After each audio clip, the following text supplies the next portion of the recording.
عیسیٰ علیہ السلام سے کسی نے پوچھا کہ اے اللہ کے مسیح، آپ کا تو بہت بڑا مقام ہے، آپ ایسی عظیم شخصیت ہیں جس نے ماں کی گود کے اندر توحید الہی کی شہادت دی، توحید الہی کی گواہی دی۔ تو دنیا میں ایسا بھی شخص موجود ہے جو کہ آپ کی شان کا ہو، جس کا مقام و رتبہ آپ کے برابر ہو؟ تو سیدنا عیسیٰ روح اللہ نے فرمایا، ہاں کیوں نہیں، میرے برابر وہ شخص ہوگا جس کے اندر یہ تین باتیں پائی جائیں گی۔ یعنی جس کے اندر یہ تین باتیں پائی جائیں گی وہ شخص مرتبہ اور مقام کے مطابق میرے پائے کو پہنچ سکتا ہے۔ ان تین باتوں میں سے پہلی بات یہ ہے جس کی نظر عبرت کے لیے ہو، یعنی کائنات کی کسی بھی چیز کو جب آنکھ سے وہ دیکھے اس سے عبرت حاصل کرے، اس سے سبق لے، اللہ کے آسمان کو دیکھ کر خدا کی وحدانیت، قدرت کا بے مثال جو اس کا مظاہرہ ہے اس کا اظہار کرے۔ اس طریقے سے خاموشی اس کی غور و فکر کے لیے ہو، اللہ کی ذات میں، اللہ کی صفات میں جستجو و تجسس کے لیے، غور و فکر کے لیے وہ خاموشی اختیار کرے، خاموش ہو کر ان باتوں کے اندر سوچا کرے۔ اور تیسری، جس کو کلام جو اللہ نے دیا ہے، زبان جو دی ہے، اس زبان سے رب کائنات کو ذکر کیا کرے، جس کے اندر یہ تین باتیں پائی جائیں گی، یعنی اس کی کلام اللہ کے ذکر کے لیے، اس کی خاموشی غور و فکر کے لیے، اس کی نظر جو ہے وہ عبرت کے لیے ہوگی، تو رب کائنات اس شخص کو قیامت والے دن وہی مقام عنایت فرمائے گا جو اللہ رب العزت نے مجھے مقام عنایت فرمایا ہے۔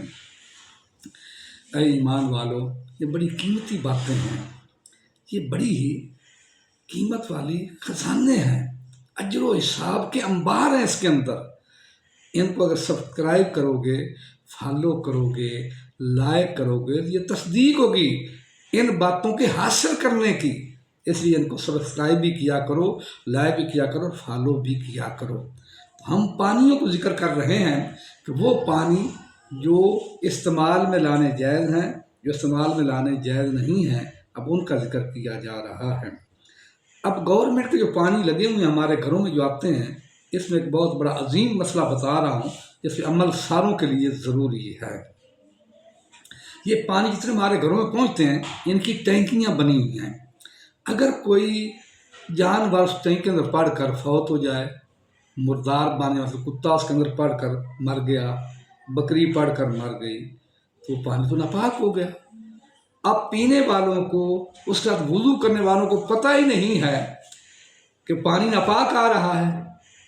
جب پتہ چلا، اب سوال یہ ہے کہ جو اس سے نمازیں کی گئیں، وضو تو ناپاک تھا، پانی تو ناپاک تھا، ناپاک پانی سے وضو نہیں ہو سکتا تھا، نہ اس سے نماز ہو سکتی تھی، تو کتنے دنوں کی نمازیں پھر وہ جو ہے نا وہ شخص ان کو قضا کریں گے، ان کی قضا لوٹائی جائے گی۔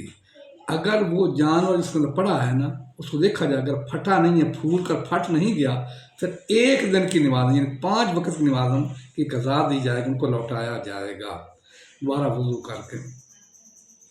اور اگر وہ پھول گیا، پھٹ گیا ہے، پھر 3 دن رات کی نمازیں جو ہیں وہ ان کو قضا کر کے دوبارہ پڑھنی پڑیں گی۔ اس کتے کو نکال کر، اس جانور مردار کو نکال کر ٹینک کا سارا پانی خالی کیا جائے گا، اس کو دھو کر دوبارہ اس کو چالو کیا جائے گا، پھر اس کا پانی استعمال کرنا جائز ہوگا، اس کو ہم لوگ استعمال کر سکتے ہیں۔ باقی تھوڑے تھوڑے پانی، بکری کی مینگنیاں پڑ گئی دودھ کے اندر، وہ تو استعمال نہیں کر سکتا۔ اس طریقے سے اور پانی پڑا ہے، مینگنیاں پڑ جائیں، کوئی بیٹ پڑ جائے، اس پانی کو بہتر ہی ہے کہ استعمال انسان نہ کرے۔ اس ویڈیو کو لائک بھی کرو، سبسکرائب بھی کرو اور فالو بھی ضرور کرو۔